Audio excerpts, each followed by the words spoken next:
I recently came across a podcast called The Necessary Conversation, where a socialist person about my age speaks to his boomer conservative parents. Can you put I don't yourself? own the ability to shut your little pie hole. There are only two people on this podcast who have done a Heil Hitler salute on camera.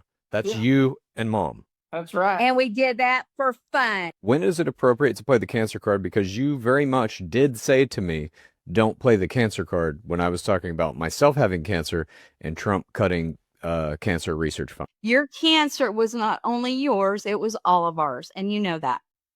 This podcast is doing something interesting by placing politics within a family dynamic. This de-alienates politics. These are not conservatives being cruel to some faceless outgroup for their own personal benefit.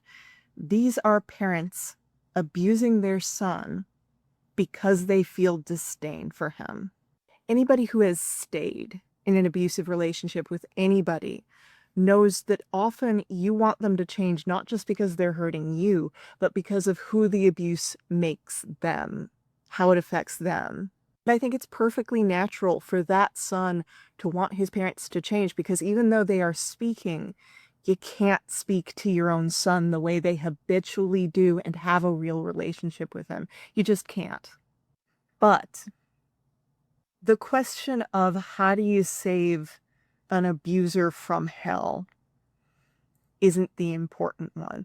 The important question is, how do you save the abuser's potential victims from the abusers?